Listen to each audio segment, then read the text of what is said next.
name is Carson Morse, and I'm here with Christine Mark-Griffin, the author of the EMDR Workbook for Kids.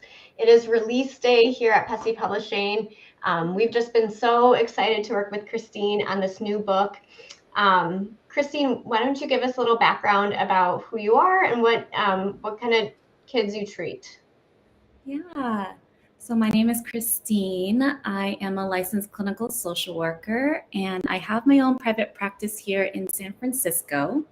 I specialize in working with children who have experienced trauma and also expecting and new moms.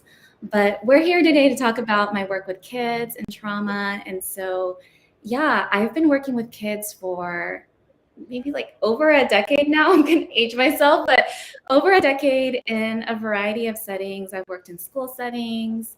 I started out working in CPS and with children in the foster care system. And you know, through all of that work, just meeting a lot of children, working with a lot of children, and being able to learn about their stories and in the past couple of years, do some really great work with EMDR and kids.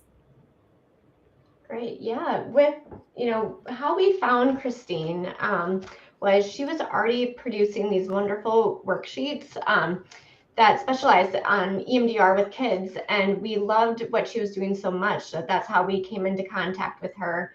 And we had such a great time putting this book together. It's beautiful. It is full color with so many worksheets. It's kind of a new thing for us here at Pesci Publishing. So can you give readers, let them know what they can expect inside this new workbook? Yeah. When I was first trained in EMDR, it was an amazing training, but a lot of the content was geared towards adults. And so when I finished the basic training, I was super thirsty for any child related. Like, I was trying to find worksheets for EMDR and kids. Just as a school therapist traveling from school to school, I needed something compact, something that I can bring into the, a counseling room with a child. And I couldn't find any, or I didn't find great ones at the time. So I decided I was going to create my own, and it just unlocked a completely different part of my brain. I started creating worksheets, and at the time, my consultant had recommended that I post it, share it, make it available to other therapists. So that's how I started my little Etsy shop and created some digital downloads. It was perfect timing with the pandemic, unfortunately, when everything shut down and the whole world went virtual and digital. So it was a really great time to just have colorful worksheets that were just PDF format that people could download. But yeah, what you can expect, it is a child-friendly worksheet. It's written for the child to do. So if the child were to pick up this book, they would be able to read it themselves, of course, with the assistance of a grown-up, their EMDR therapist. And it's really written for the child and through the eyes of a child. So that was my goal, to make it super child-friendly and colorful and approachable, easy to understand. EMDR is a really complex therapy, and so it's also a great tool for EMDR therapists to use as a psychoeducation tool to help parents and their caregivers, parents and their kids learn about EMDR. Right. And to back it up a little bit, why, I feel like using EMDR with kids is maybe a little bit of a newer thing in the therapy world. So why have you, started really utilizing EMDR with kids? Why is it the go-to treatment for kids with trauma?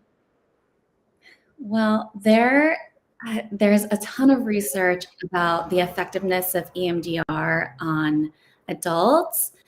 And I think with anything in most therapies, the children and research for children come later, but there is a lot of research that shows the effectiveness of EMDR for children. Of course, we have to have some considerations for children and doing EMDR to adapt it so that it's effective for kids.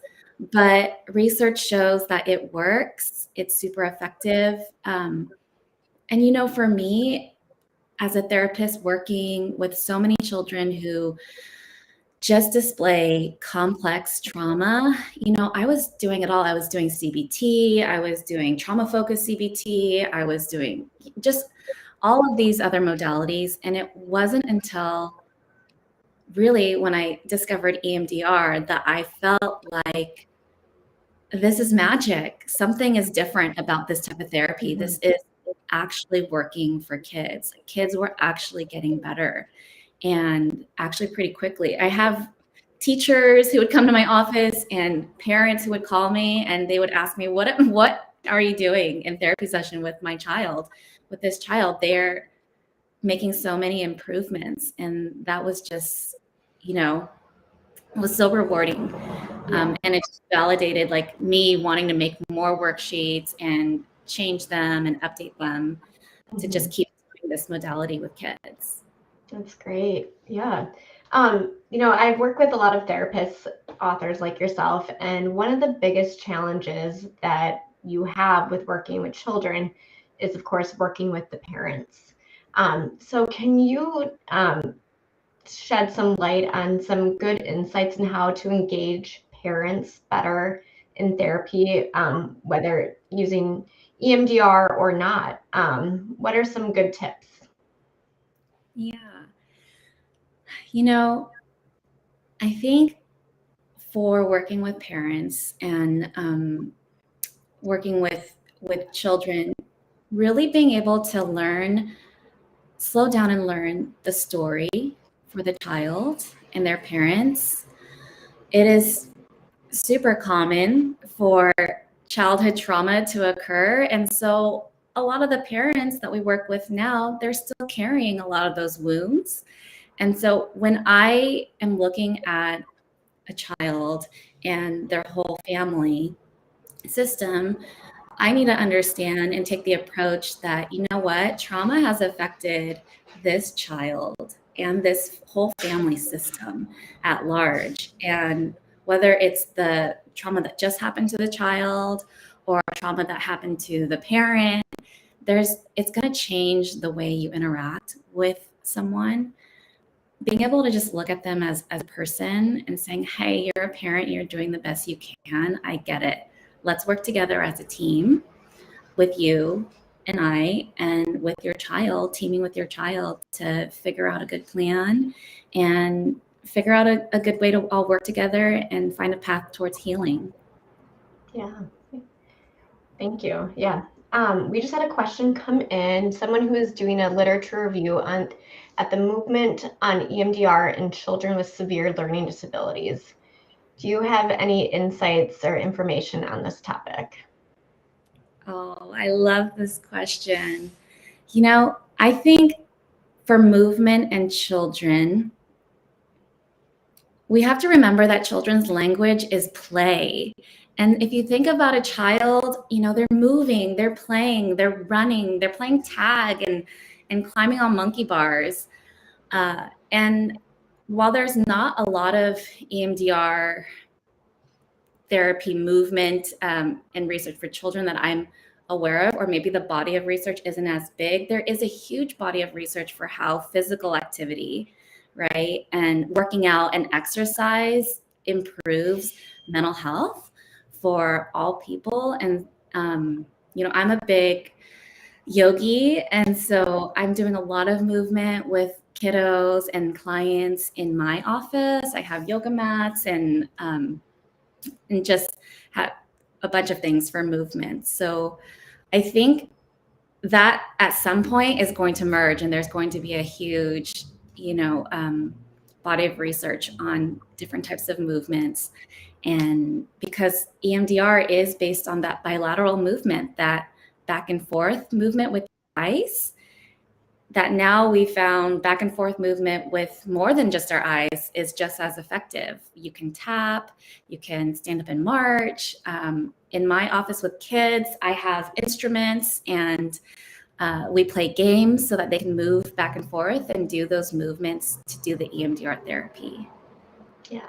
No, thank you. And I did misread the question. It said at the moment they were doing EMDR or looking into EMDR with children with severe learning disabilities. Do you have anything to add with that? I know you just gave a great reason for adding more movement into practice. And of course, that's a huge piece of mental health.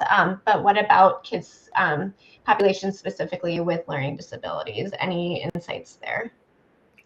Yeah, EMDR has been done on babies like 0 to 5. There's actually early interventions, EMDR, and a whole. I don't specialize in it, but I know there's a lot of EMDR therapists who do. And so, considering children with severe learning disabilities, that is just something that you'll have to do with case conceptualization and understanding that, okay, although this child is chronologically 10, they might be emotionally 3. And so what are the types of EMDR strategies and EMDR interventions I would do with this child, knowing that? Great. Thank you. Do you have any additional tips and to really give parents the psychoeducation about EMDR or how to explain it to kids in the moment when it's that first therapy practice, and you're about to introduce to it? What are your top few tips here? I love metaphors. And so I think my top tip for a therapist listening right now is use metaphors that are relatable to the client and the parent. So an example of this, I have a parent who's super athletic, runs marathons, and as they're starting treatment with their child and we're having conjoint sessions and they're expecting rapid changes and is my child feeling better yet? And it's like, therapy and EMDR therapy, it doesn't change things overnight. While it is effective, it's not like I could wake up tomorrow, run a marathon. Maybe I could if I probably would be in a lot of pain, but it's the same thing for EMDR therapy or any other therapies. There has to be this preparation and practice phase, and you're a part of that journey with your child. And so being able to take your time to do the training, get the psychoeducation, to learn the coping strategies, to tolerate EMDR, and really get prepared to do some really deep trauma work, it takes time. And so I compare it to, running a marathon, and you got to train for it. Yeah. This book is just so cute, and I just think kids, parents will be just so visually, mentally engaged with it. Do you have any favorite worksheets or pieces that you really want to highlight or talk about? Yeah. I have so many favorites, but my favorite section is my the SUD scale, so the subjective units of disturbance, for those of you who are EMDR therapists. So here is like a standard SUD and VOC scale.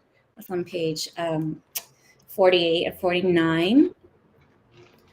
And I created a couple other SUD scales. This one's a dump truck, and you can see there's like a little eyeball here in the dump truck with some piles of rocks. And I have like some other beautiful SUD scales that aren't exactly 0 to 10. For kids, 0 to 10 choices is a lot of choices. So this one has 5 choices for how stressed they feel. I also have like a cute one for pizza, and what kid doesn't love pizza? So really just like engaging set scales to help kids identify how stressed they're feeling during EMDR therapy. Mm-hmm. Yeah, I think this book is going to be so useful. It's already one of our top sellers of the year. We're so excited that it's finally out after finding you online a few years ago, and just admiring what you were doing already. We were so excited to bring this to life in a new way, and help you get all of your amazing work out there. For those of you interested, you can go ahead and find it on Amazon, on Pessy, online at Target, Barnes & Noble. So go ahead, search out there. It is on sale on Amazon right now, so you can go ahead and get it there and get it quickly. But Christine, thank you so much for joining us today. Again, amazing work here. And yeah, congratulations on getting this out there. Thank you so much. All right. Well, again, the book is EMDR Workbook for Kids, and we will be back soon. Thank you.